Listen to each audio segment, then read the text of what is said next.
Olá pessoal! Nesse vídeo falaremos de um tipo de notícia que, volta e meia, retorna às manchetes dos jornais: adotantes que desistem da adoção e devolvem a criança adotada e são condenados por isso. Mas antes, ajude o canal a crescer curtindo e compartilhando todos os seus vídeos. Se ainda não é inscrito, se inscreva e não perca os vídeos sobre adoção que virão. Recentemente um desses casos resultou na condenação do casal que devolveu ao adolescente a indenização de R$ 15 mil em favor do menino. Vamos começar falando sobre o que a lei diz sobre devoluções em adoções para, depois, abordarmos os porquês desse último caso. O Estatuto da Criança e do Adolescente prevê expressamente, no parágrafo 5º do artigo 197-AA, a desistência do pretendente em relação à guarda para fins de adoção ou a devolução da criança ou do adolescente depois do trânsito em julgado da sentença de adoção importará na sua exclusão dos cadastros de adoção e na vedação de renovação da habilitação, salvo decisão judicial fundamentada, sem prejuízo das demais sanções previstas na legislação vigente. As chamadas demais sanções previstas na legislação possíveis são as seguintes: indenização pelos danos morais e materiais que a devolução causa à criança devolvida. Para compreender por que poderá haver condenação na indenização, pensem o seguinte: por 19 meses o menino teve benefícios como, não raro, escola particular, atendimento de primeira no plano de saúde dos adotantes, fez um novo círculo de amizades, tinha reforço escolar etc. Ao ser devolvido ao abrigo perdeu tudo isso. Assim é óbvio o dano material sofrido pela criança. A devolução faz com que tenha que retornar ao abrigo onde viveu antes e isso será sentido pelos demais como um fracasso por parte da criança devolvida. Todos quererão saber por que ela foi devolvida, o que ela teria feito para isso ter acontecido. Após uma devolução, não raro haverá maior dificuldade em conseguir uma nova adoção, pois os futuros adotantes temerão que os mesmos problemas que levaram à devolução pelos outros adotantes também ocorra com eles. Está aí o dano moral que a criança devolvida sofrerá. Por isso o Ministério Público propõe ação indenizatória contra os adotantes que devolvem os filhos adotivos após longos períodos de convivência. Outra consequência da devolução é a exclusão perpétua da fila de adoção. Ou seja, quem devolve um filho adotivo será excluído da fila de adoção e não poderá habilitar-se novamente para voltar a ela. Mas notem que o dispositivo legal faz uma ressalva. É possível que o juiz avalie a devolução e conclua que os adotantes não foram os únicos, ou não os maiores culpados, por ela e releve a pena de exclusão da fila de adoção. O juiz deverá fundamentar sua decisão de não aplicação da punição de exclusão em definitivo da fila de adoção.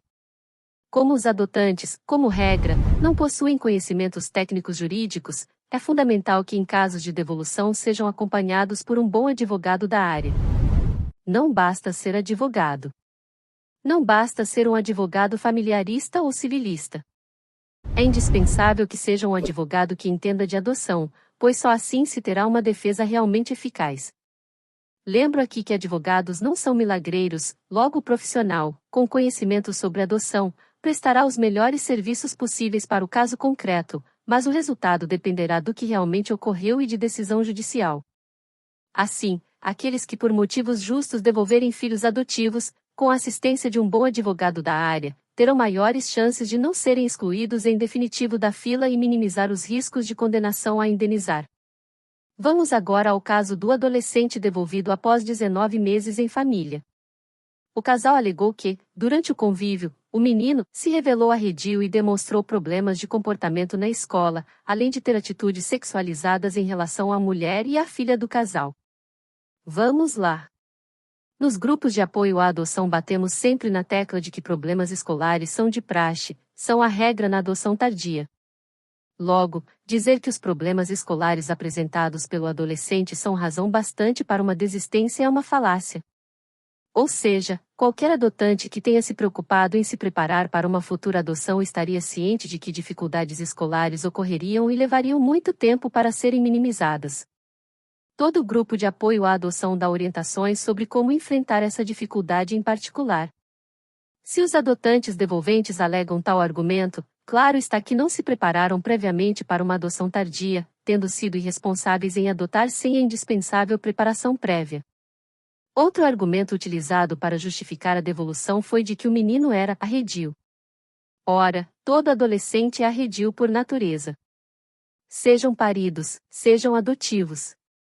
Na adoção de adolescentes, a vinculação afetiva leva mais tempo do que a adoção de pequeninos. É necessário o estabelecimento de uma relação prévia de confiança para que, só depois, nasça real vínculo afetivo entre adotantes e adotado. Não digo amor, que poderá nunca realmente chegar. Mas falo de vínculo de cuidado, proteção e respeito. Isso leva tempo e todos os que participam de grupos de apoio à adoção sabem disso. Novamente demonstram os devolventes despreparo para uma adoção tardia, como a que se arriscaram a fazer.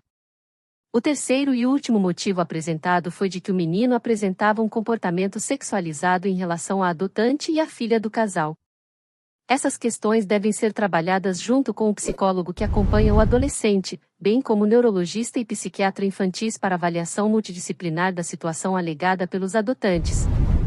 Todavia, quanto à filha do casal, é outro ponto constantemente discutido nos grupos de apoio à adoção. Adotar crianças maiores ou de idade próxima de filhos pré-existentes poderá resultar em problemas como brigas, disputas por atenção, agressões e jogos sexuais entre as crianças ou adolescentes. Por isso, muitas equipes técnicas impõem limites etários na adoção por habilitados que já possuam outros filhos. É inegável que, havendo problemas sérios entre o filho pré-existente e o recém-chegado, os pais tenderão a proteger aquele com quem já possuem vinculação afetiva. Os adotantes deveriam ter sido melhor avaliados quanto a uma adoção tardia já tendo o casal outros filhos, bem como deveriam eles ter aprendido nos grupos de apoio os problemas que poderiam surgir numa adoção tardia com filhos pré-existentes a fim de decidirem madura e racionalmente sobre essa espécie de adoção. Foram ingênuos e por isso se colocaram, e as duas crianças, nessa situação dolorosa. Os adotantes alegaram ainda que o menino estava fora do perfil desejado, que era de uma criança entre 3 e 9 anos, aceitando apenas doenças tratáveis. Ora, quando contatados e explicado que o menino, aos 11 anos, tinha problemas comportamentais e escolares, era essa hora de recusarem a proposta de aproximação. Insistiram, todavia, mesmo o menino estando fora do perfil de habilitação, em dar continuidade à aproximação e guarda para fins de adoção, ou seja, novamente foram imprudentes e descuidados. Outra justificativa dada pelos devolventes foi de que estavam aguardando a solução de uma questão sobre a herança da sua filha biológica antes de se decidirem pela continuidade ou não da adoção. Quando se pretende adotar, é para fazer daquela criança ou adolescente filho em todos os sentidos, inclusive os referentes à herança. Nossa legislação não admite tratamento diferente, no que tange à sucessão, entre filhos paridos ou adotivos.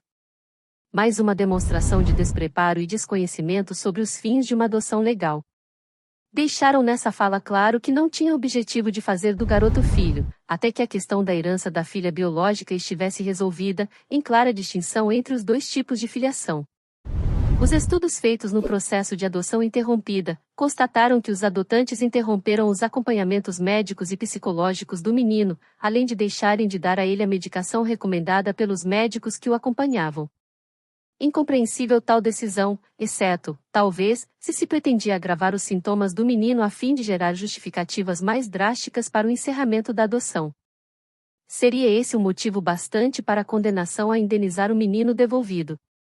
Um ponto que é fundamental no caso analisado é a afirmação, pelos adotantes, de que a desistência foi atrasada por questões processuais e, aparentemente, resistência por parte do Ministério Público. Aqui é fundamental relembrar que nos grupos de apoio insistimos na importância de se ter já escolhido um bom advogado que entenda de adoção para uma eventualidade.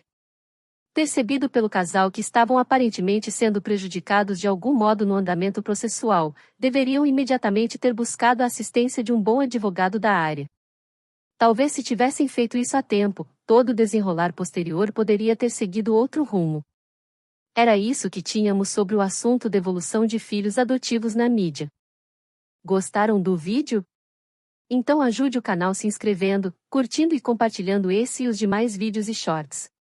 Toda semana temos pelo menos 2 vídeos novos que ajudarão vocês a fazerem adoções legais, seguras e para sempre. Contamos com vocês. Até a próxima, pessoal!